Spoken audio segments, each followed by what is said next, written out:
You're eating scraps on the floor? Don't touch anything that isn't yours. You're only good for cleaning up crumbs. That sentence didn't merely reverberate, it blew up, like a verbal grenade thrown into the gentle talking and clinking glasses of one of New Orleans' most expensive hotel ballrooms. The Tolson Group's quarterly gala had 5-star food, champagne waterfalls, and a string quartet in the corner. This wasn't just a fancy supper. This was where agreements were struck, futures were set, and looks were important. But in a dark service hallway only 50 feet from all that shine, things looked very different. Ayanna, who was 22, beautiful, and yes, black, stood there like a deer in headlights with a plate of half-eaten chocolate soufflé in her hand. People weren't supposed to see her here. Not like this. She was crouched under the stairs, still in her well-pressed clothes, trying to eat something that someone else had thrown out. She hadn't eaten anything all day. 10 hours on her feet, serving and smiling, and being nice to individuals who didn't even look her in the eye. But hunger doesn't care about rules. It still shows up. When she saw the plate of untouched dessert while cleaning a table, she thought, just one bite. Just something to calm her knees down. That's when her boss found her. And blew up. You guys. That one phrase hurt more than any slap.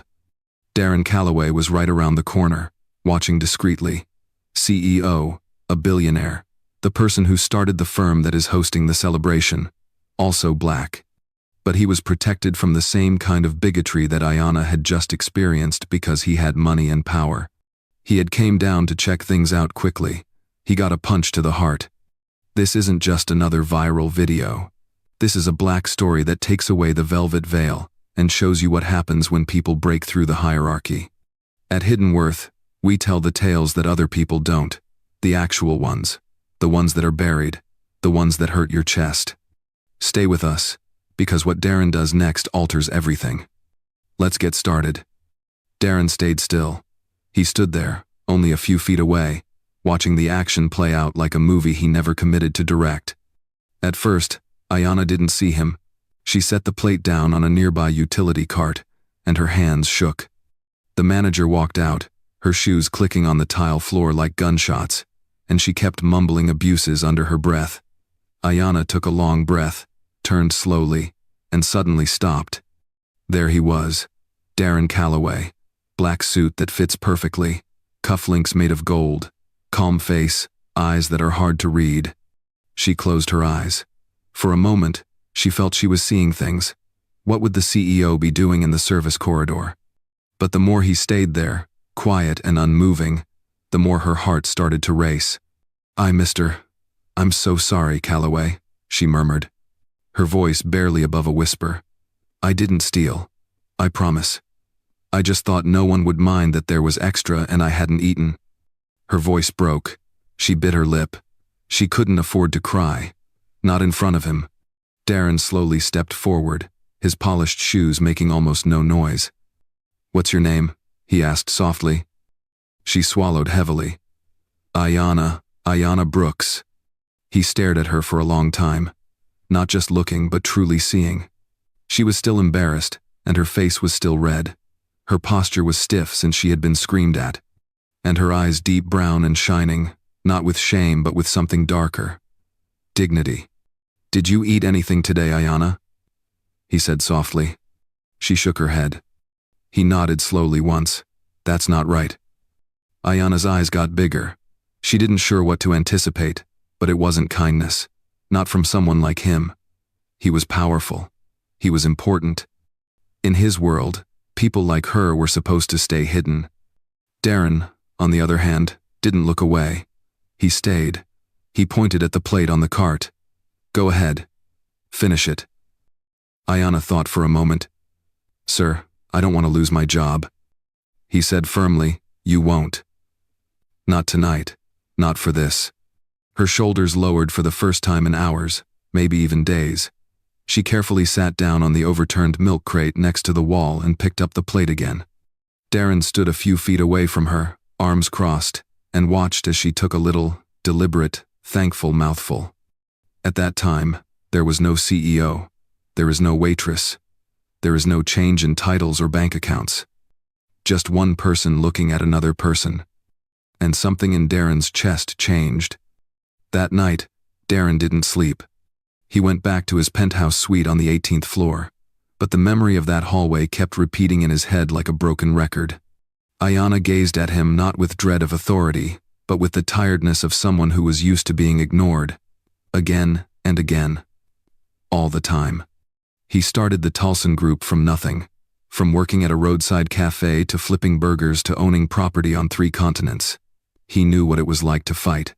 But somehow, in all the glitz and glamour of boardrooms and billion-dollar agreements, he had forgotten that the fight didn't end simply because he walked away from it. Darren asked for a quiet examination of the tape from the night before the next morning. Not the footage from the event, but the hallways and locations where the staff works. He wasn't trying to cause trouble. He wanted to know the truth. What he saw made him stop in his tracks. Ayanna wasn't the only one. There were many times, caught on tape, that looked like a highlight reel of unrestrained savagery.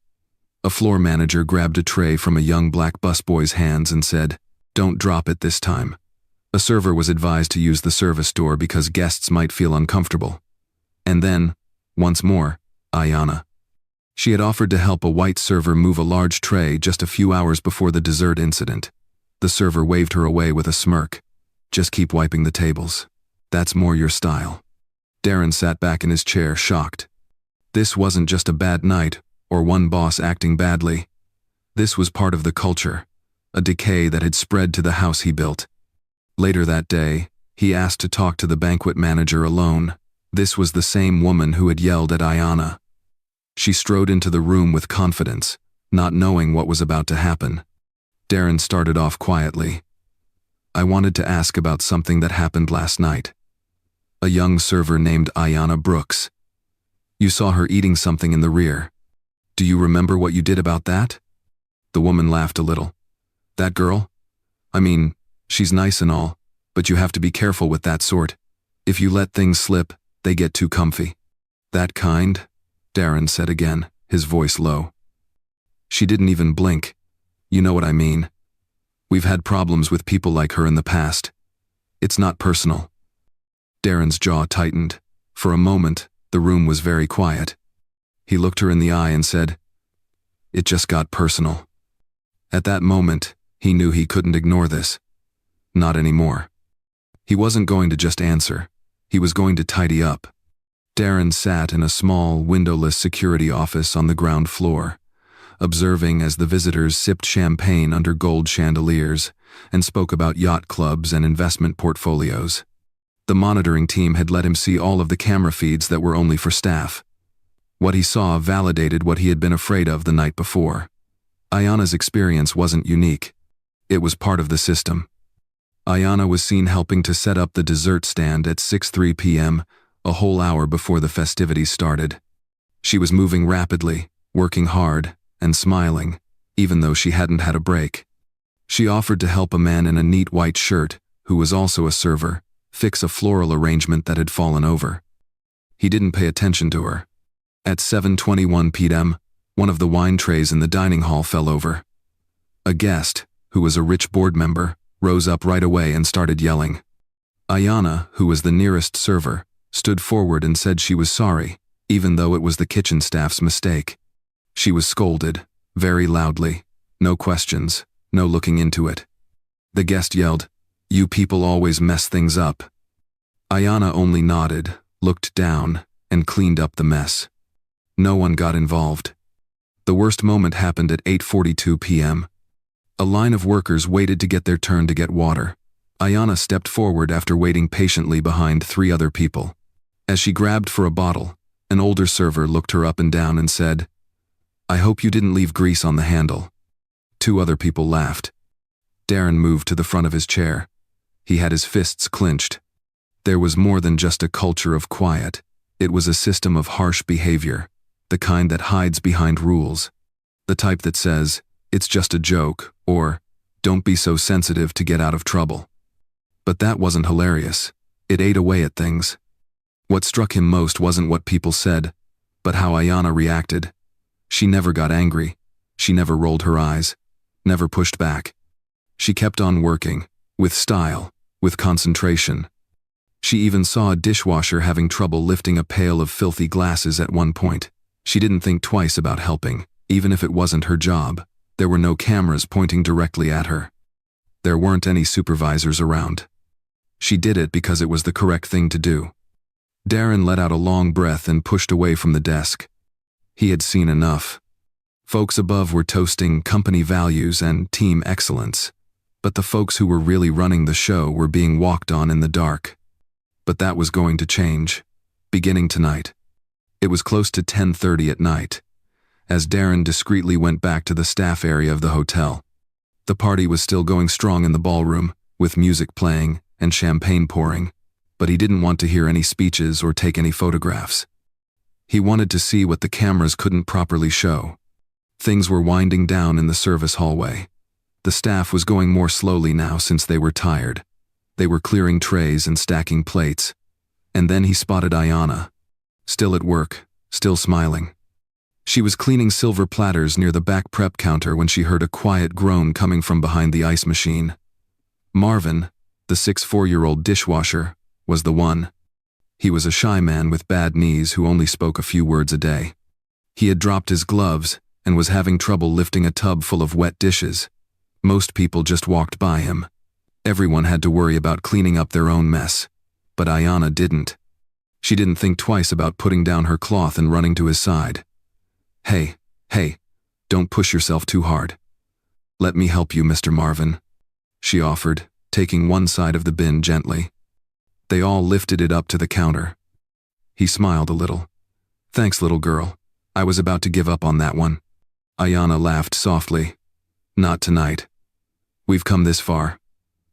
Then something happened that Darren didn't see coming. Ayanna went to the dessert plate, which was little and concealed near the edge. There was only one slice of red velvet cake left. She looked around and then carefully broke it in two. She went back to Marvin and gave him one piece. You deserve a treat. He took it, and his eyes got big like a kid's. He said, God bless you. Ayanna nodded, sat down on a crate nearby, and took a mouthful of the other half. The cake wasn't the point. Food wasn't the issue. It was about respect, about people, about being compassionate while no one is watching, or so she thought. Darren saw everything happen from the corner. That's when it clicked. She wasn't just putting up with the cruelty. She was still choosing to be kind. She still chose kindness, even though she was tired, insulted, and humiliated. Most people will lead if they have a title. Ayanna was in charge without one. And Darren recognized that leaders like that shouldn't be hiding in hallways. They were supposed to rise. Darren had already made up his mind by the time the event ended just after midnight. He wouldn't sleep on this, not something he would give to someone else. The expression in Ayanna's eyes, the tremor in Marvin's hands, and the amusement of servers who thought cruelty was just another joke at work made this personal for him.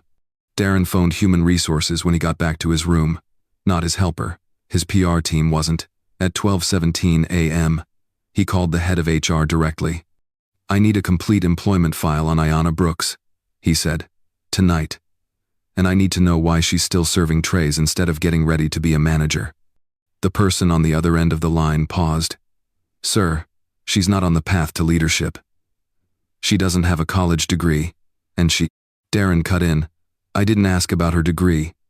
I asked for her file. A secure email came through 20 minutes later. Darren opened the file and started to read it.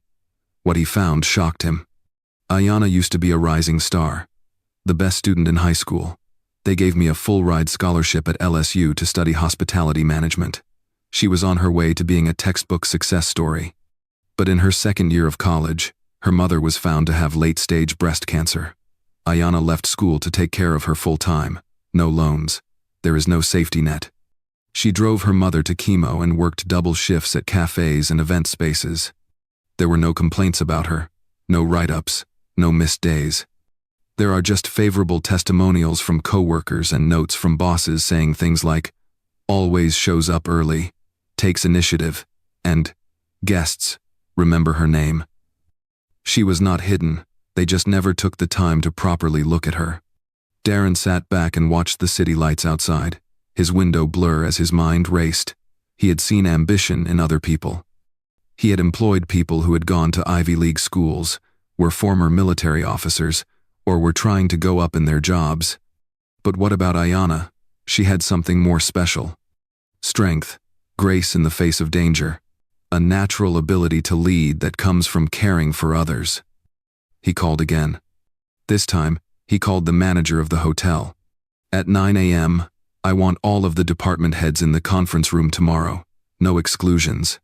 I also want Ayanna Brooks to be on the program, not as employees, as a guest. Sir, a guest? Did you hear me? Darren wasn't going to just mend what was broken. He was going to change the regulations completely. The conference room on the 15th floor had never been so frigid. Darren Calloway came in at exactly 9 a.m. He didn't smile, have a coffee cup, or talk to anyone. Just a goal. Behind him, the hotel director cautiously followed him, not knowing why there was a meeting on Sunday morning with no agenda. There was a head of every department: food service, things that happen, services for guests, parties, and of course, Marcia, the banquet manager who had yelled at Ayanna the night before. Darren stood in front with his hands folded. He started by saying, "I asked you all here because I saw something last night that shook me." No sound. He tapped a little remote control. The screen behind him lit up. The video of the surveillance started to play. Ayanna was mortified when the video aired and no one said anything. She was huddled beneath the stairs. Then the manager said, "You people are only good for cleaning up crumbs." A few people looked at Marcia. She didn't say anything, but her face got stiff. Next, there are clips of other events where staff members were made fun of, disregarded, and let go. Most of them never noticed these moments, or decided not to see. Darren looked up when the screen went blank. He said, "This isn't a hotel problem. This is a problem with people, and we're going to deal with it." Marcia coughed. "Mr. Calloway, with all due respect, that video was taken out of context. Ayanna, that girl, was found eating. That's not how things are done." Darren's eyes got smaller. "You called her that girl. You called her you people. And you think protocol justifies making her feel bad?" She didn't back down. "Sir, I've been working here for 20 years. We have always run things in a disciplined fashion. And I built this company with respect," Darren said sternly. "Discipline doesn't give you the right to treat people like animals." He looked at the hotel manager. "Marcia is no longer responsible for her obligations as of now. Within an hour, her access badge will no longer work. She won't ever work for the Towson Group again." Gasped. Some jaws dropped. No one moved. "And that girl you ignored?" Darren said. Darren added, voice steady, "She's going to be a part of our leadership program. From now on." Marcia opened her mouth but couldn't say anything. Darren had already looked aside. He took one last look at the room.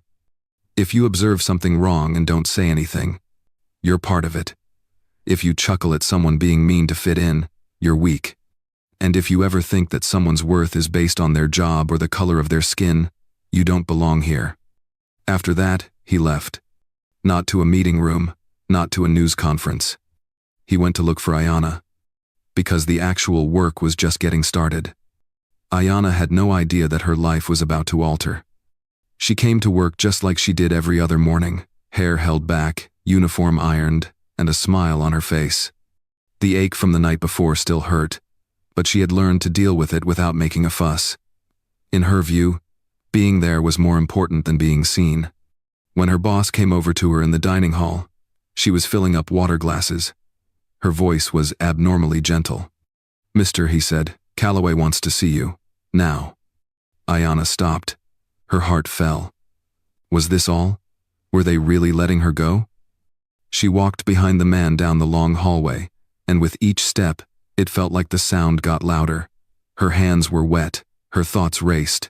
What if someone changed the story? What if Darren had a change of heart? The door opened to a private lounge that is usually just for VIPs. Darren Calloway was there. By yourself. Waiting. He got up as she came in. "Good morning, Ayanna," he said. She nodded, but her eyes were wary. "Good morning, sir. Please, sit down." She did what he said without saying a word. He said in a calm but firm manner, "I won't take up much of your time. I watched what happened last night, not only with the dessert, all of it." Her throat got constricted. "I also witnessed how you acted gracefully, strongly, and as a leader, more than I've seen in some bosses." She blinked because she wasn't sure she heard him right. "I looked at your file, LSU, your grant, your mom. I'm sorry you had to leave school, but I want you to know that you don't have to give up on your future." He took a white envelope out of his blazer and put it on the table. "This is a full scholarship to finish your degree. Books, tuition, costs of living. Everything is covered." Ayanna opened her mouth, but no words came out. Her eyes filled with tears. "And when you're ready," he went on, "I want you to join our leadership program. It's tough, but I believe in letting the proper people in. You, Ayanna Brooks, are the appropriate person." One tear fell from her eye. She said softly, "I don't know what to say." Darren smiled. "Just say yes." She nodded slowly. "Then go faster." Yes, thank you." He got up and held out his hand. She took it, and even though it shook, her grip was strong. Ayanna didn't feel little for the first time in a very long time. She felt like someone was watching her. Not as that girl. Not as a face in the background in a black outfit. But as someone who has a future. And that made everything different. It all began with one post. A new banquet server named Elise, who was quiet, took a picture on her phone the morning Ayanna met with Darren. She didn't mean to be sly. She was just moved by the moment. A millionaire CEO shaking hands with a young black waitress in a quiet lounge, with the sun shining through the windows and both of them smiling. She put it on Instagram with a short caption. "Sometimes the right people finally get noticed. Number black story, number hidden worth." It started off as just another post that made me feel wonderful.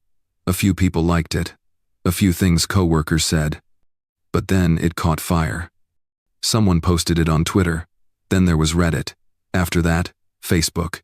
It garnered more than 2 million views in less than a day. The hotel started getting calls from news organizations. Who is Ayanna Brooks? Blogs began to question. Hashtags like number black excellence, number from server to leader, and number hidden worth went crazy. The story hit home for me. It wasn't simply about being unfair. It was about having hope.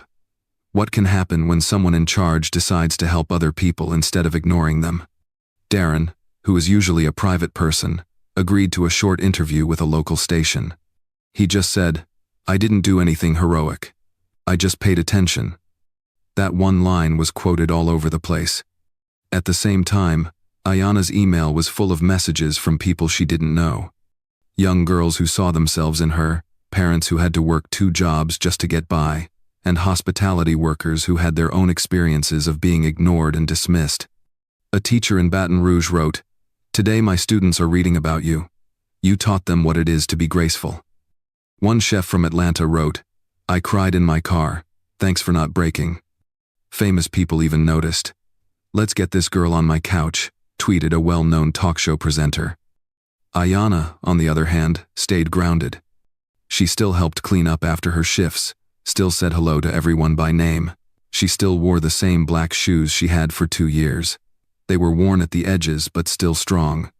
The world now saw her, but she hadn't forgotten who she was. And now, no one else would either. Ayanna stepped through the identical front doors of the Montclair Hotel 6 months later, but this time everything felt different. She didn't wear her black server uniform anymore. Instead, she wore a pristine white blazer, cut navy pants, and a name badge that said, Ayanna Brooks, Assistant Director, Guest Experience. She walked with confidence but also humility, and her smile was warm, welcoming, and unforgettable. People looked over, not out of interest, but out of reverence. When she walked by, the staff stood up a little straighter, not out of fear but out of respect. The Tolson Group had never before elevated a former banquet server to executive training, and Ayanna was in charge of it. But the office, the new title, or even the executive parking spot weren't the most important things to her. It was a chance to modify how things operated from the inside out. What did she do first? Not loud, yet strong.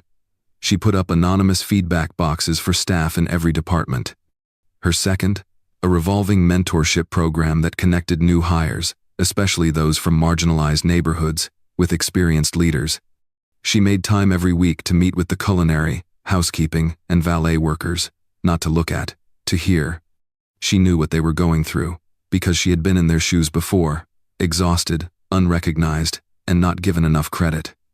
Ayanna was requested to give a presentation on improving staff culture during the quarterly leadership meeting, which was probably the most symbolic occasion of all. She went to the podium, no PowerPoint, no spectacular start. Only her voice. "I used to sneak pieces of cake from the service hallway," she said.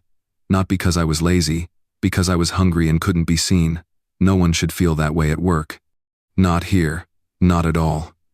The room was quiet. After that, there was applause. Real, long, and loud. Ayanna went from being called just a server to becoming a voice that rang through every floor of the hotel in less than a year. Not because she asked for it, but because she earned it. And she never forgot what Darren had told her the day he asked her to sit down at the table. "It's not where you start that makes you a leader. It's about who you help along the path." And Ayanna was just getting started. The press conference wasn't part of the plan from the start. Darren Calloway had never liked being in front of cameras or lights. He liked boardrooms better than podiums and activity better than applause. But when Ayanna's tale went viral and global news outlets started asking for comment, he knew that staying quiet would only make him guilty. He stood at a podium on a rainy Thursday morning in a plain charcoal suit with no flash. Just the facts. There were reporters, cameras, and microphones in the room, all pointing like arrows. But Darren didn't move. He started by looking out at the audience. "I saw something 6 months ago that I can't forget. Something that scared me more than any stock market catastrophe or business scandal ever could." He stopped. The room was quiet. "I saw a young woman named Ayanna Brooks get embarrassed for eating a piece of cake that was left over. Not because she took it, but she was hungry, exhausted, and no one could see her." There were murmurs in the room. He went on. "That moment wasn't about a piece of cake. It was about a culture that rewards hard work, but punishes being humble. That honors leaders on stage, but not kindness in the hallways." He spoke clearly. No corporate spin, no legalese. "I'm a black man, a billionaire. And yet, I didn't see it, even though it was right in front of me, because I was looking at spreadsheets instead of people. I lost interest at some point along the route." He looked down at his notes and then back up. "But Ayanna reminded me of who I was. At our core, we are all humans who want to be recognized, respected, and treated with respect." Then he made his announcement in a calm voice.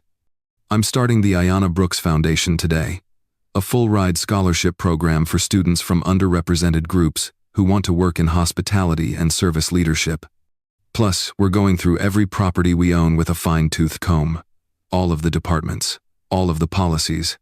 We're not merely fixing an issue. We're starting over with the culture." The crowd cheered and clapped, but Darren didn't smile. He wasn't there to get points. He was there to take responsibility for his part in a broken system and begin fixing it. The sad truth wasn't just what Ayanna had gone through. That someone like Darren, who had so much power, had almost missed it. Not ever again. It took months. The buzz went away. The news moved on. However, Ayanna's narrative didn't finish when the cameras stopped. That's when everything really started in a lot of ways. She was quietly confident as she got used to her new job. She had a lot to do every day, like making plans, going to team meetings, and taking care of visitor requests. Sometimes, when no one was looking, she would even help clear a table. It's hard to break old habits, but for Ayanna, those behaviors weren't based on obligation. They were based on who they were. She sat down for a podcast interview one day. There wasn't much to it, just a mic, a quiet room, and a host who asked her one question. What would you say to yourself that night when you were sitting behind the stairs with the half-eaten cake? Ayanna stopped for a long time. She finally answered, I'd tell her to keep eating. In a voice that was quiet, yet forceful. Not because she needed food, but because she deserved to be full. Not just her stomach, but her whole life. Her dream, her future. She looked into the mic and said, "They observed me eating old food, but Mr. Calloway knew that I was desperate for a chance, and he did something to fix it." Within days, the podcast became very popular. But the conversations it started were more important than the clicks or comments. People talked about it at dinner tables, in schools, and in HR departments all around the country. It's not only about race, power, or inequality. It's about seeing people. Truly seeing them. That's what worth is all about. It's not always loud. It doesn't have a title or sit at the head of the table. Sometimes, it hides behind a service apron, beneath fluorescent lights, quietly holding everything together. But once you really see it, everything changes. We think that stories like Ayanna's are important because they remind us of a basic truth. You can't teach someone how to have character, but you can see it. And what about dignity? Dignity is a right, not a benefit of a job. If this tale made you feel something, pass it on. Let someone know. Tell them to look twice, listen more closely, and speak up when it's easier to be quiet. Someone out there, right now, is Ayanna, and they want to be noticed. Be the one who sees. And maybe, just maybe, you'll make a difference in their lives.